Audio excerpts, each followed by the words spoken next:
नमो अरिहंताणं नमो सिद्धाणं नमो आयरीयाणं नमो वज्झायाणं नमो लोये सौवसाहूणं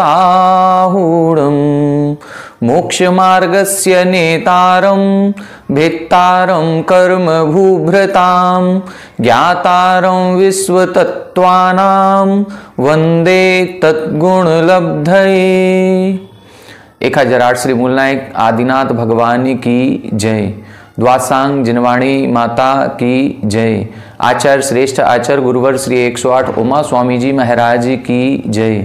आचार्य श्रेष्ठ आचार्य गुरुवर श्री 108 पूज्यपाद स्वामी जी महाराज की जय। आचार्य श्रेष्ठ आचार्य गुरुवर श्री 108 विद्यासागर जी महाराज की जय। तीर्थ चक्रवर्ती जगत पूज्य निर्यापक श्रमण मुनि पुंगव श्री 108 सुधा सागर जी महाराज की जय। समस्त मुनि संघ की जय। आलोक मोदी स्वाध्याय सुधा यूट्यूब चैनल पर आप सभी दर्शकों का एक बार पुनः हार्दिक स्वागत, हार्दिक अभिनंदन। पूज्यवर आचार्य पूज्यपाद स्वामी जी द्वारा रचित इस सरवार सिद्धि ग्रंथराज की स्वाध्याय श्रृंखला में 9वें अध्याय के अंतर्गत संवर तत्व का व्याख्यान चल रहा है और उस संवर तत्व के अंतर्गत भी परिसह जय के स्वरूप आदि के बारे में हम सभी विस्तार से समझ रहे हैं। 22 परिसहों का स्वरूप हम सभी ने समझ लिया था और ये 22 परिसह कौन से गुणस्थान में पाए जाते हैं इसको भी हमने पूर्व कक्षा में समझ लिया था। अब हम जो चर्चा करेंगे वो इसमें ये बताया जाएगा कि कौन सा परिसह किस कर्म के उदय के कारण से होता है। हमने आपको बताया था कि ये जो परिसह जय हैं ये 6वें गुणस्थान से लेकर के 14वें गुणस्थान तक पाए जाते हैं। पूर्व 3 सूत्रों में इसी बात का कथन किया गया था, जिसमें उन्होंने एक सूत्र लिखा था एकादश जिने, मतलब जिन भगवान के जो सयोग केवली या अयोग केवली हैं ऐसे जिनेन्द्र भगवान के भी 11 परिसय होते हैं। यहाँ जो 8वें 9वें 10वें 11वें 12वें आदि गुणस्थानों में जो परिसह जय कहे गए हैं ये परिसह जय केवल कर्म के उदय की अपेक्षा से कहे गए हैं।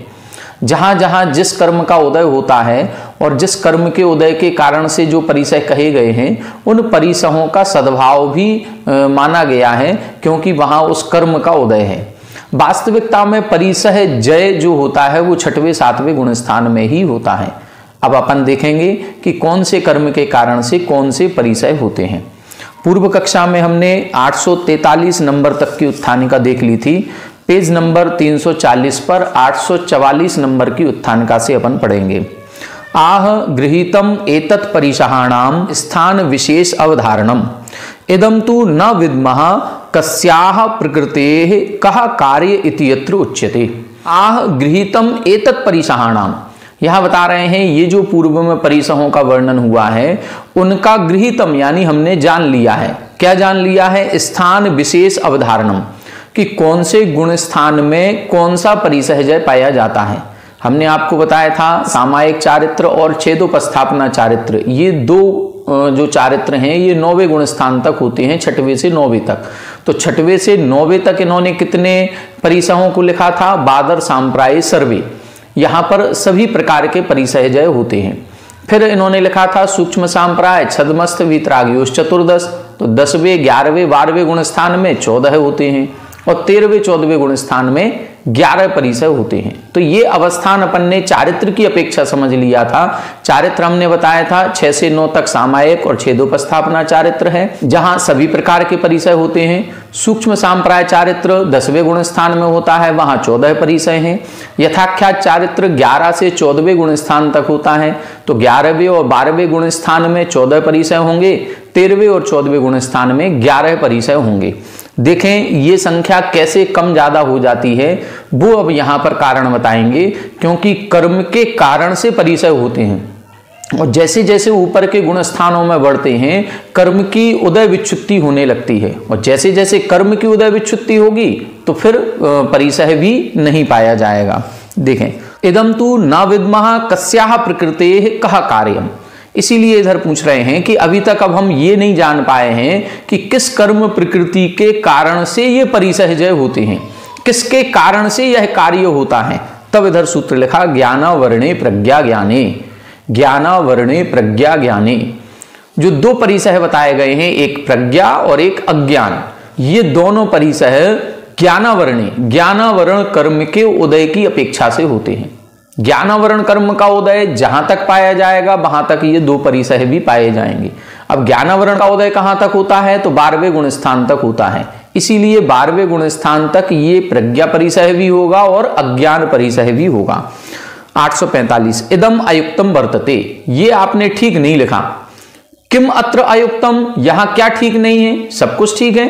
तब लिख रहे हैं ज्ञानावरणे सति अज्ञान परिसह उपपद्यते, प्रज्ञा परिसह पुनः तत् अपाये भवति इति कथम ज्ञानावरणे स्यात्। प्रश्न कर रहे हैं आपने ये ठीक नहीं लिखा।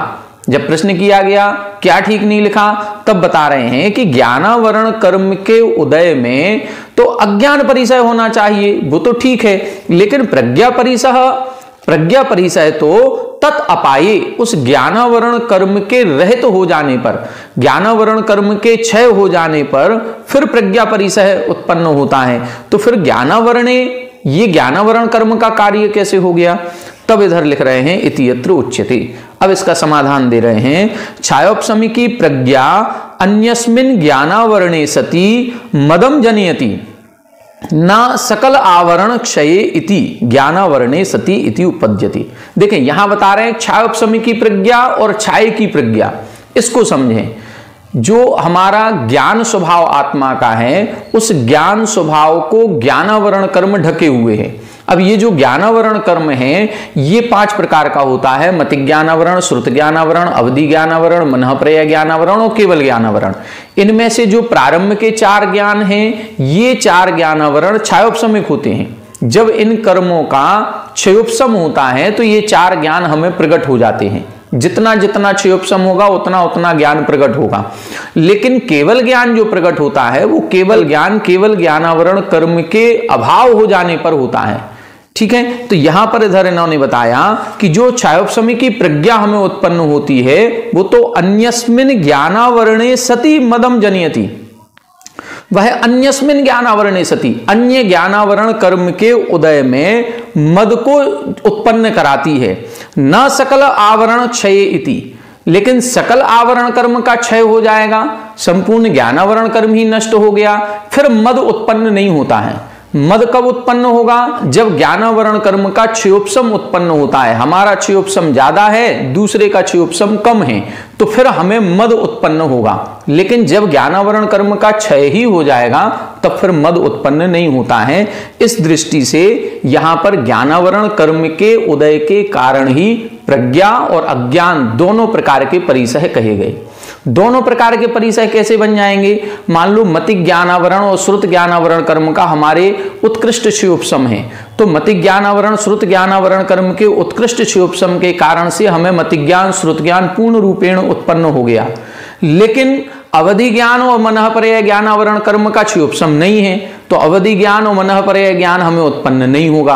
अब जो मति ज्ञान और श्रुत ज्ञान उत्कृष्ट रूप से है उस संबंधी हमें प्रज्ञा परिसय हो सकता है, क्योंकि अन्य कोई लोग हैं उनके उत्कृष्ट क्षयोपशम नहीं है, हमारे उत्कृष्ट क्षयोपशम है तो प्रज्ञा परिसय हो सकता है। लेकिन अब अवधि ज्ञानावरण और मनःप्रय ज्ञानावरण कर्म के उदय के कारण से हमें अब अवधि ज्ञान बिल्कुल भी नहीं, हमें मनःप्रय ज्ञान बिल्कुल भी नहीं, तो इस दृष्टि से यहां अज्ञान परिसय हो गया। तो हमारे एक साथ दोनों भी स्थितियां बन सकती हैं। प्रज्ञा परिसय है, मति ज्ञानावरण श्रुत ज्ञानावरण के उत्कृष्ट क्षयोपशम के कारण उत्पन्न हो रहा है, लेकिन अवधि ज्ञानावरण और मनःप्रय ज्ञानावरण कर्म का क्षयोपशम नहीं होने से अज्ञान परिसय भी उत्पन्न हो सकता है। तो दोनों परिसय एक साथ बन सकते हैं। 846 नंबर, पुनः अपरयोः परिसहयोः प्रकृति विशेष निर्देशार्थम आह। अब अपरयोः परिसहयोः, जैसे 2 परिसय इधर बता दिए, प्रज्ञा और अज्ञान, ये ज्ञानावरण कर्म के कार्य हैं। इसी तरह से अब 2 परिसहों के बारे में और बता रहे हैं कि वो किसके कार्य हैं। तब सूत्र लिखा, दर्शन मोहांतराययो रदर्शना लाभौ, दर्शन मोहांतराययो रदर्शना लाभौ। यहां बता रहे हैं दर्शन मोहांतराययो अदर्शन अलाभौ, 2 शब्द निकलेंगे, अदर्शन और अलाभ, ये 2 परिसय हैं। आगे 2 कर्म दिए, एक दर्शन मोह कर्म दिया और एक अंतराय कर्म दिया। अब इनको क्रम से लगाना है। दर्शन मोहिनी कर्म के उदय से अदर्शन परिसय होगा और अंतराय कर्म के उदय से अलाभ परिसय होगा। तो इस प्रकार ये दो कर्म हैं और दो इधर इन्होंने परिसहजय बता दिए। अदर्शन परिसहजय दर्शन मोहिनी कर्म के उदय से। दर्शन मोहिनी कर्म का उदय कहां तक होता है? दर्शन मोहिनी कर्म के तीन भेद करते हैं, मिथ्यात्व, सम्यक मिथ्यात्व और सम्यक प्रकृति। मिथ्यात्व का तो पहले ही गुण स्थान तक उदय होता है, सम्यक मिथ्यात्व तीसरे गुण स्थान में ही उदय में आती है, और जबकि परिसहजय ये तो छठवें गुण स्थान से होते हैं। तो सम्यक प्रकृति जो एक बस्ती है, ये सम्यक प्रकृति का उदय सातवें गुण स्थान तक पाया जाता है, जहां तक क्षयोपशम सम्यक दर्शन है। तो क्षयोपशम सम्यक दर्शन चौथे से सातवें तक है। तो ये दर्शन मोहिनी कर्म का उदय जो सम्यक प्रकृति है, ये छठवें सातवें गुण स्थान में हो सकती है। तो छठवें सातवें गुण स्थान में जब सम्यक प्रकृति का उदय होता है, तब उस प्रकृति के उदय में ये अदर्शन परिसय होगा। अब सातवें गुण स्थान के ऊपर आठवें नौवें गुण स्थान में चूंकि ये दर्शन मोहिनी प्रकृति का उदय नहीं होता है, इसीलिए उधर अदर्शन परिसय भी नहीं होगा। तो छठवें और सातवें गुण स्थान में पूरे अपन 22 परिसय मानेंगे, आठवें और नौवें गुण स्थान में हम 22 में से ये एक अदर्शन कम हो जाएगा, तो केवल 21 परिसहजय उत्पन्न हो सकते हैं, ऐसा मानना चाहिए। यथासंख्य अभिसंबंध, क्रम पूर्वक इनका संबंध करना है। दर्शन मोहे अदर्शन परिसह हो, दर्शन मोहिनी कर्म के उदय में अदर्शन परिसह है, और लाभांतराय अलाभ परिसह। और अंतराय कर्म के जो 5 भेद करते हैं, उनमें से लाभांतराय कर्म प्रकृति के उदय में अलाभ परिसय। अब लाभांतराय कर्म प्रकृति का उदय कहां तक है? 12वें गुण स्थान तक। तो अलाभ परिसय कहां तक होगा? 12वें गुण स्थान तक। आगे देखें, आह यदि आज्ये मोहिनीय भेदे एका परिसह अथ द्वितीयस्मिन् कति भवन्ति इति यत्र उच्यते। अब प्रश्न होता है कि मोहिनी कर्म के दो भेद हैं, एक दर्शन मोहिनी, एक चारित्र मोहिनी। तो आपने जो पहला भेद है दर्शन मोहिनी का, उस दर्शन मोहिनी के उदय के तो आपने परिसहजय बता दिए कितने होते हैं, लेकिन द्वितीयस्मिन् कति भवन्ति, दूसरा जो चारित्र मोहिनी भेद है, उस चारित्र मोहिनी कर्म के उदय से कितने परिसय होते हैं, अब ये बताइए। तब अगला सूत्र लिख रहे हैं, चारित्र मोहे नाग्न्यारति स्त्री निषद्याक्रोश याचना सत्कार पुरस्काराः। चारित्र मोहे नाग्न्यारति स्त्री निषद्याक्रोश याचना सत्कार पुरस्काराः। यहां बता रहे हैं चारित्र मोहे, चारित्र मोहिनी कर्म के उदय में नाग्न्य, अरति, स्त्री, निषद्या, आक्रोश, याचना, सत्कार पुरस्कार, ऐसे 7 परिसय चारित्र मोहिनी कर्म के उदय से होते हैं। 848 देखें, पुंबेदोदयादि निमित्तत्वात् नाग्न्यादि परिसहाणाम मोहोदय निमित्तत्वं प्रतिपद्यामहे। जैसे पुरुष वेदनी कर्म के उदय से नाग्न्य परिसय आदि होते हैं, तो ये मोहिनी कर्म, चारित्र मोहिनी कर्म के अपन 2 भेद करते हैं, कसाय वेदनी, अकसाय वेदनी।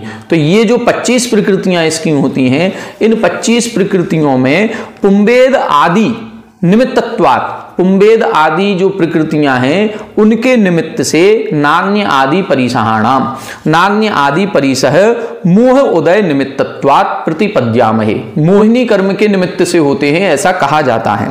निषद्या परिसहस्य कथम तत्रापि प्राणी पीड़ा परिहारत्वात्। यहां प्रश्न कर रहे हैं निषद्या परिसहजय मोहिनी कर्म के उदय में कैसे हो जाएगा?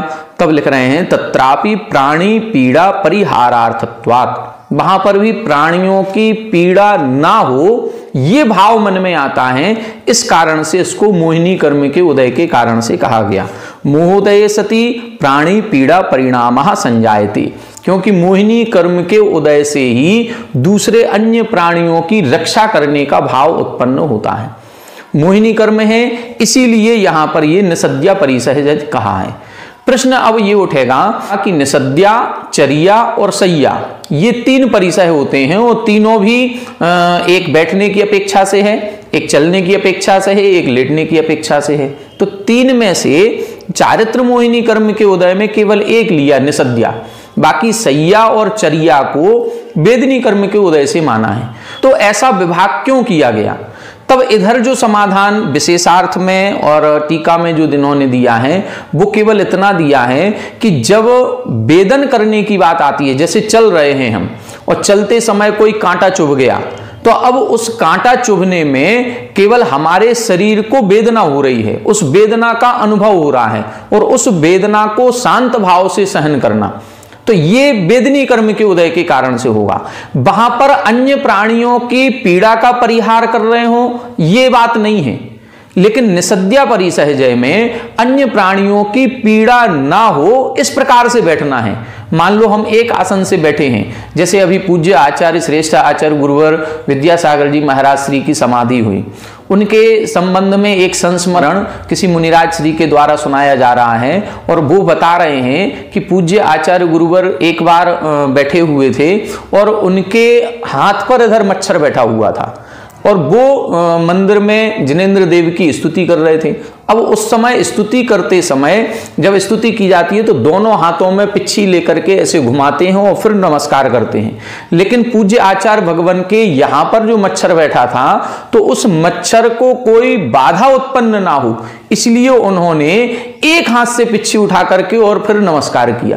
तो ये सब क्या है, ये उस प्राणी को पीड़ा ना हो ये भाव उनके मन में आया, इसीलिए उन्होंने अपने आसन को भी नहीं बदला, एक हाथ से जो कर सकते थे वो किया उन्होंने। ये जो करुणा का भाव होता है ये मोहिनी कर्म के उदय के कारण से होता है, इसलिए इस निसद्या परिसह को मोहिनी कर्म का कार्य कहा गया। अब जो मच्छर के द्वारा वेदना हो रही है वो वेदनी कर्म का कार्य हो गया, दंश मशक परिसय हो गया, वो दंश मशक परिसय के कारण से जो वेदना होगी वो वेदनी कर्म का कारण है। लेकिन बैठे हैं अब हम, और बैठे क्यों हैं, वो तकलीफ क्यों सहन कर रहे हैं, वो इसलिए सहन कर रहे हैं कि उस मच्छर को पीड़ा ना हो। जो अन्य जीव जंतु हैं, हम उठेंगे हिलेंगे डुलेंगे तो अन्य जीव जंतुओं को घात हो सकता है, वो ये भाव जो मन में आता है वो मोहिनी कर्म का उदय होता है। इसीलिए इधर मोहिनी कर्म के उदय के कारण से निसद्या परिसह लिखा है। आगे देखें 849 अवशिष्ट परिसह प्रकृति विशेष प्रतिपादनार्थम आह। अब जो अवशिष्ट परिसह बचे हुए जो परिसह हैं, देखो प्रज्ञा और अज्ञान दो परिसह जय ज्ञानावरण से बता दिए, अदर्शन परिसह जय दर्शन मोहिनी से, अलाभ परिसह जय लाभांतराय से, 4 ये हो गए, और 7 परिसह जय हो गए आपके चारित्र मोहिनी से, 11 परिसह हो गए। अब बचे हुए जो 11 परिसह और हैं वो किसके कारण से होते हैं, तब लिखा वेदनीय शेषाः।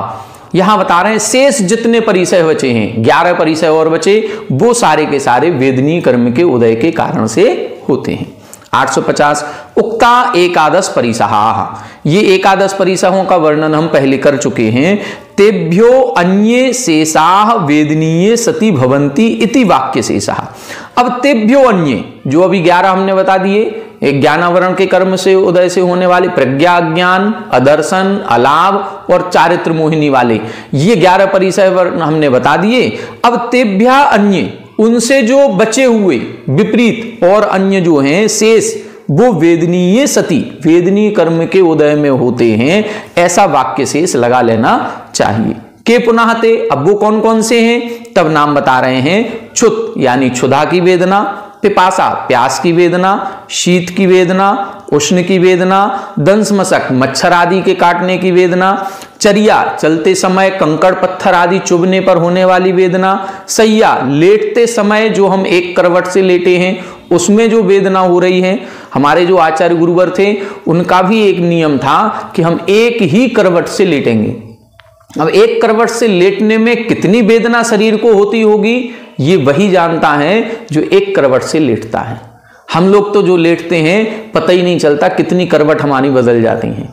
तो ये बहुत बड़ी कठिन साधना होती है और हमारे पूज्य गुरुवर ने ऐसे अनेक परिसहों का सहन किया है और निश्चित रूप से उन्होंने इन जो परिसहों का सहन किया है उनके असंख्यात गुणी कर्मों की निर्जरा हुई होगी और यह भी पक्का है कि एक ना एक दिन उनके समस्त कर्मों की निर्जरा होकर के वो शीघ्राति शीघ्र 1-2 भव में ही मोक्ष को प्राप्त करेंगे।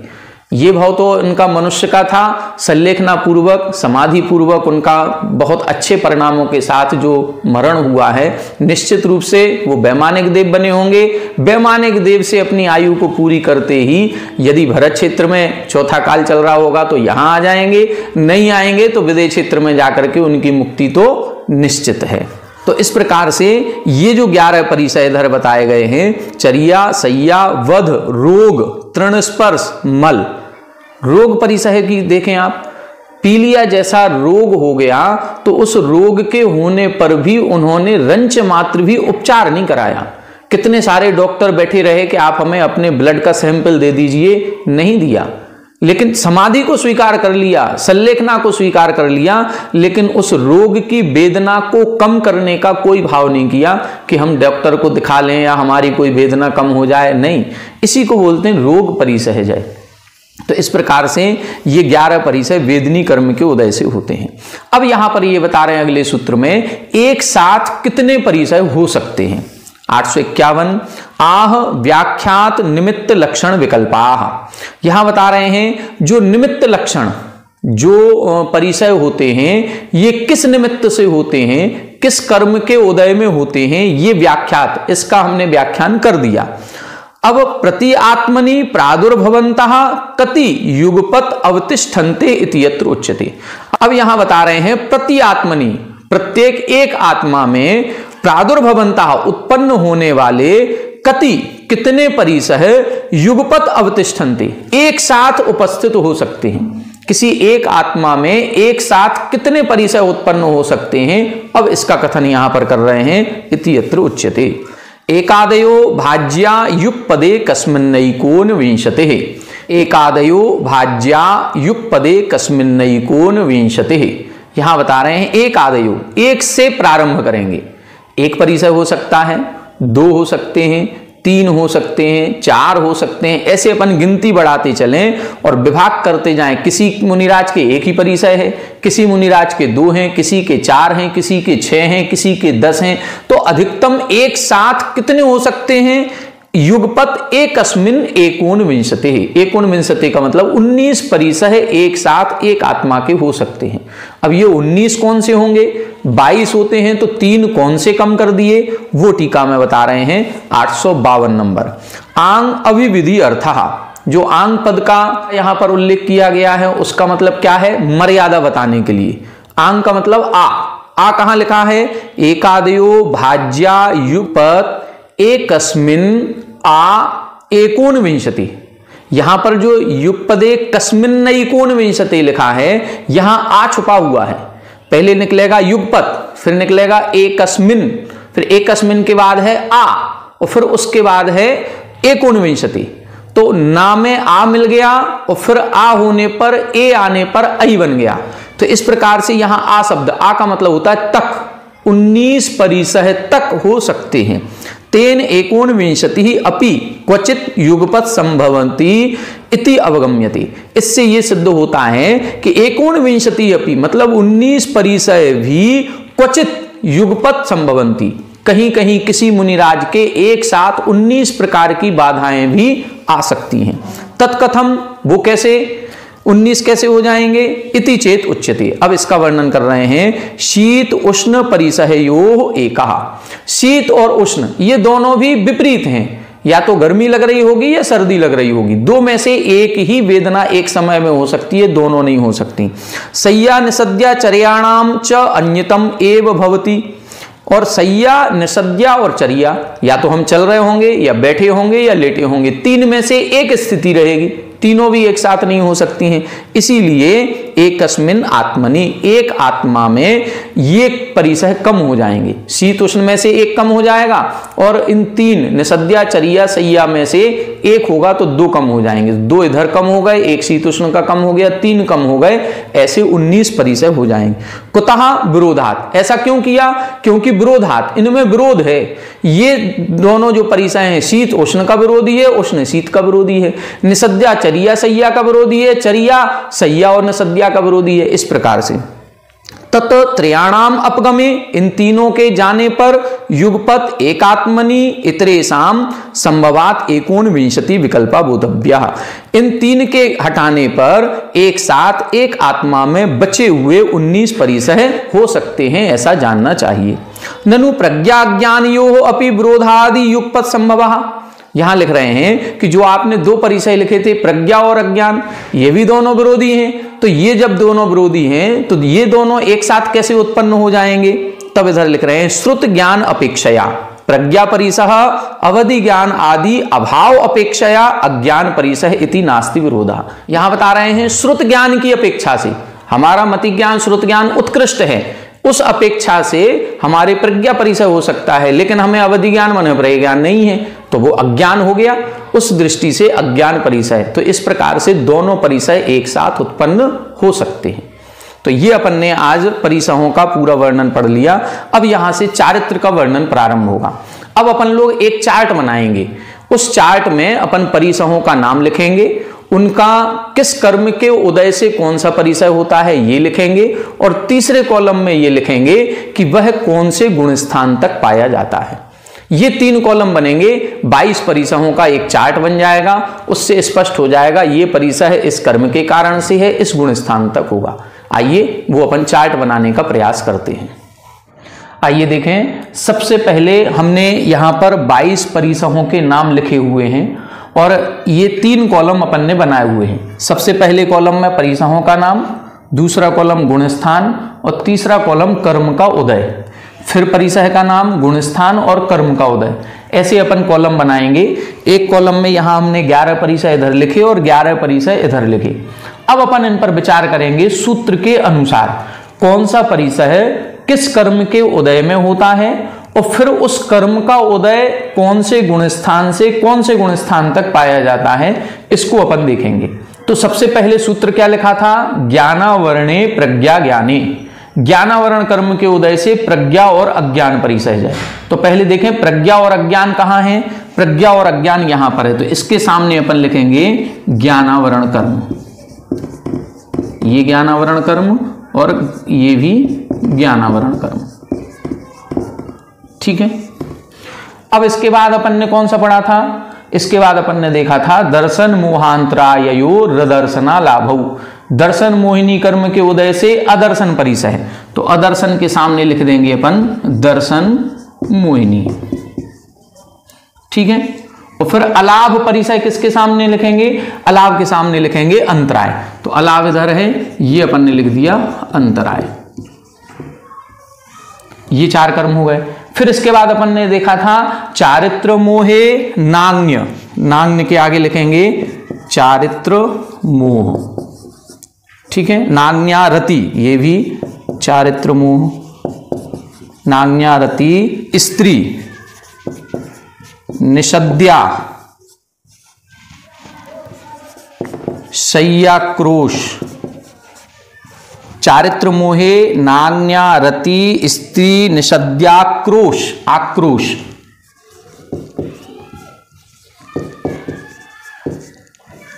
आक्रोश के बाद याचना सत्कार पुरस्कारा।